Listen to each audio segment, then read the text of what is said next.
Halo Sobat Investor, selamat datang di channel Sobat Saham. Channel yang fokus membahas saham-saham yang berfundamental bagus dengan valuasi yang murah. Di video kali ini, kita akan membahas 3 saham pada sektor batubara yang ketiga-tiganya masuk ke dalam list LQ45, yaitu saham Adaro Energi dengan kode saham ADRO, Indo Tambang Raya Mega dengan kode saham ITMG, dan Bukit Asam dengan kode saham PTBA. Dan di video ini, kita akan melihat berapa harga wajar daripada ketiga perusahaan ini. Jadi, tonton video ini sampai habis ya, sehingga sobat mendapatkan informasi yang lengkap. Nah, sebelum kita lanjut, jika sobat saham suka video-video di channel ini, silahkan di-share, like, dan jangan lupa di-subscribe ya, dan hidupkan lonceng notifikasinya agar tidak ketinggalan video-video menarik dari sobat saham. Di dalam membahas saham komoditas, dalam hal ini batu bara, kita tidak bisa melewatkan harga daripada komoditasnya itu sendiri. Kenapa? Karena harga produk dari perusahaan komoditas ini tidak bisa ditentukan oleh perusahaan itu sendiri, tetapi oleh market. Sehingga harganya kadang naik dan terkadang turun. Sehingga laba atau performa perusahaan akan tergantung daripada harga komoditas batubara ini. Dan seringnya harga sahamnya juga mengikuti harga komoditasnya, terutama sektor batubara. Oke, kita cek historis harga batubara 10 tahun terakhir ya. Data ini saya ambil dari website tradingeconomics.com. Dari data tersebut, bisa kita lihat harga terendah batubara ada di 2016, pernah menyentuh level $48 per ton. Dari 2016 itu puncaknya hampir $120 per ton di 2018. Namun, setelah itu harga batubara terus turun. Pernah di 51 tahun ini. Dan sampai saat video ini dibuat, sudah di level $54 per ton. Jadi, bisa dibilang harga batubara sudah pada level terendah. Walaupun bisa berpeluang turun, namun kemungkinan besarnya malah naik. Sehingga, ini bisa menjadi peluang untuk harga saham-saham batubara kembali naik. Jika kita bandingkan pergerakan harga batubara ini dengan harga saham ketiga perusahaan ini, trennya sangat mirip. Bisa sobat cek, di tahun 2009, harga batubara ada di titik rendah kemudian naik dengan titik tertinggi di 2019. Dan kembali turun sampai titik terendah di 2016. Kembali naik sampai 2018 dan turun kembali sampai 2020. Tren naik turun ini juga sama dengan tren harga saham ketiga perusahaan ini. Bisa sobat cek. Setelah kita tahu prospek batubara ini, sekarang kita lihat performa ketiga perusahaan ini. Pertama, kita lihat dulu pertumbuhan aset dari ketiga perusahaan ini. Untuk Adaro, bisa kita bilang asetnya dari 2015 sampai dengan kuartal 1 2020 ini selalu bertumbuh. Walaupun sempat turun 1% di 2019, namun di tahun ini proyeksinya bisa bertumbuh 3,5%, di mana aset Adaro di tahun 2015 sebesar 82,1 triliun, pada tahun ini kita proyeksikan menjadi 105,2 triliun. Untuk ITMG, tidak seperti Adaro, pertumbuhan asetnya kurang signifikan. Malah pada 2019 itu mengalami penurunan yang cukup banyak sampai 17%. Walaupun di 2020 ini proyeksinya naik 2,5%, di mana aset ITMG pada 2015 itu sebesar 16,2 triliun dan di 2020 menjadi 17,8 triliun. Untuk PTBA lebih baik dibandingkan dengan ITMG, di mana asetnya dari tahun 2015 sampai kuartal 1 2020 ini terus bertumbuh, dan pertumbuhannya bisa dibilang lebih besar dibandingkan dengan Adaro, di mana pada 2015 asetnya 16,8 triliun dan proyeksi 2020 ini ada di 27,7 triliun. Sekarang kita lihat ekuitasnya. Untuk Adaro, sama seperti pertumbuhan asetnya yang terus bertumbuh, ekuitas Adaro juga selalu bertumbuh. Namun, di tahun 2019 mengalami penurunan yang cukup banyak sampai 10%. Dan di proyeksi 2020 ini masih bisa bertumbuh sebanyak 7,8%, di mana ekuitas Adaro pada tahun 2015 yaitu sebesar 46,2 triliun. Dan proyeksinya menjadi 60,4 triliun di tahun 2020 ini. Untuk ITMG, sama seperti ekuitasnya yang tidak bertumbuh banyak dari tahun ke tahun. Ekuitas ITMG tidak bertumbuh banyak, malah di 2019 turun cukup banyak yaitu 9,7%. Dan proyeksi 2020 ini akan turun lagi sebanyak 2,2%, di mana ekuitas ITMG pada tahun 2015 itu sebesar 11,5 triliun, dan di 2020 ini proyeksinya menjadi 12,4 triliun. Berbeda dengan PTBA yang ekuitasnya sejalan dengan pertumbuhan asetnya, di mana ekuitas PTBA selalu bertumbuh dari tahun 2015 sampai 2020 ini, di mana setiap tahun selalu bertumbuh tanpa ada penurunan.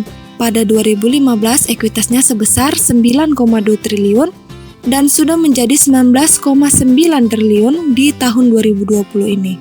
Bisa dibilang, dari ketiga perusahaan ini, PTBA lah yang pertumbuhan asetnya paling pesat. Untuk liabilitas Adaro, dari tahun 2015 tidaklah mengalami kenaikan yang pesat. Di tahun 2015 hutangnya sebesar 35,9 triliun dan pada kuartal 1 2020 ini menjadi 45,5 triliun. Jika kita lihat DER-nya masih sehat, masih konsisten berada di 0,7 sampai 0,8. Pernah turun di 2017 ke 0,67. Namun di tahun 2018 kembali naik menjadi 0,81. Namun kembali turun menjadi 0,74 di kuartal 1 2020 ini. Bisa dibilang hutangnya masih sehat dengan DER masih di bawah 1. Untuk ITMG, bisa dibilang hutangnya juga masih sehat. Di tahun 2015 hutangnya 4,7 triliun dan masih menjadi 5,3 triliun di kuartal 1 2020 ini. Untuk DER-nya malah selalu di bawah 0,5, sangat sehat.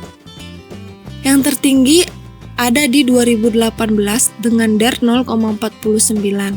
Namun terus turun dan di kuartal 1 2020 ini menjadi 0,43. Untuk PTBA, tren hutangnya lebih bagus dibandingkan dengan Adaro dan ITMG. Tren hutang PTBA itu menurun di mana pada tahun 2015 hutangnya sebesar 7,6 triliun dan sempat naik di 2017 menjadi 8,1 triliun dan turun sampai di kuartal 1 2020 ini menjadi 7,8 triliun. Karena ekuitas PTBA yang selalu bertumbuh, sehingga DER-nya tiap tahun selalu menurun, di mana pada tahun 2015 DER-nya ada di 0,82. Tiap tahun selalu menurun dan akhirnya di kuartal 1 2020 ini DER-nya 0,39. Bisa dibilang di kuartal 1 2020 ini PTBA memiliki DER terendah dengan tren penurunan yang lebih bagus dibandingkan kedua saham lainnya. Dilihat dari sisi pendapatan, untuk Adaro ini kurang konsisten naik ya, di mana pada 2015 pendapatannya ada di 37 triliun, yang tertinggi ada di 2018 sebanyak 52,6 triliun. Dan menurun terus sampai di proyeksi 2020 ini sebesar 45,6 triliun. Sama seperti Adaro, pendapatan ITMG juga kurang konsisten. Pada 2015 pendapatannya ada di 21,9 triliun dan paling tinggi ada di 2018 yaitu 29,1 triliun. Dan terus menurun sampai pada proyeksi 2020 ini yaitu 21 triliun. Untuk PTBA masih lebih bagus dibandingkan dengan Adaro dan ITMG. Pada 2015 pendapatannya ada di 13,7 triliun dan terus mengalami kenaikan sampai 2019 sampai 21,7 triliun. Namun proyeksi 2020 ini menurun 6% dengan pendapatan 20,4 triliun. Namun jika PTBA berhasil menaikkan pendapatan di 3 kuartal lain 2020 ini, bisa jadi pendapatan akhir 2020 ini tetap bertumbuh. Untuk laba bersih Adaro pada tahun 2015, laba bersihnya sebesar 2 triliun. Di tahun berikutnya mengalami kenaikan yang cukup signifikan. Malah di 2016 terjadi lonjakan kenaikan laba bersih sebesar 120%. Dan berlanjut di 2017 naik sebanyak 59%. Tapi, di tahun berikutnya malah menurun. Ini sesuai dengan penurunan harga batu bara yang dimulai pada pertengahan 2018. Namun, walaupun di tahun berikutnya trennya menurun, tetapi tetap masih tinggi dibandingkan tahun 2015, di mana proyeksi laba bersih di 2020 sebesar 5,9 triliun. Untuk laba bersih ITMG, sama seperti Adaro yang mengalami lonjakan di 2016. ITMG juga menunjukkan kenaikan 102% di tahun 2016. Dan puncak laba bersih tertinggi ada di tahun 2018 sebesar 3,7 triliun. Namun di tahun berikutnya trennya menurun sampai di proyeksi 2020 ini labanya sebesar 887 miliar. Ini sudah mirip dengan laba di 2015. Untuk PTBA, kenaikan laba bersih itu terjadi di 2017 sebesar 125%, dan laba bersih tertinggi ada di 2018 yaitu sebesar 5,1 triliun. Dan di tahun-tahun berikutnya mengalami penurunan sampai pada proyeksi di 2020 ini laba bersihnya sebesar 3,6 triliun, di mana mengalami penurunan di 2020 ini sebanyak 11%. Jadi bisa dibilang laba bersih perusahaan batubara ini mengikuti tren harga batubara itu sendiri. Sehingga memang katalis positif saham-saham ini adalah kenaikan harga komoditas batubara itu sendiri.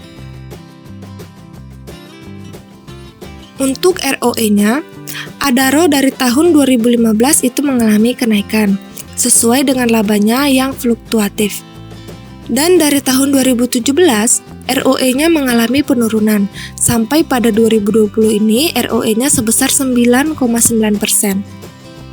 Dan ROE tertinggi ada di tahun 2017 sebesar 13,1%. Untuk ROE ITMG, itu sama seperti laba bersihnya, yang berfluktuatif. ROE tertinggi ada di 2018 sebesar 26,7%. Dan turun terus di tahun-tahun berikutnya sampai pada tahun 2020 ini sebesar 7,1%. Untuk ROE PTBA masih lebih konsisten dibandingkan dengan Adaro dan ITMG, yang memang dari awal 2015 ROE-nya lebih besar, di mana pada tahun 2015 ROE-nya sebesar 21,9%. Dan paling tinggi ada di tahun 2017 sebesar 33%. Dan terus menurun di tahun-tahun berikutnya menjadi 18,1% di 2020 ini. Jadi untuk ROE bisa dibilang PTBA lebih menarik karena lebih besar dibandingkan yang lainnya.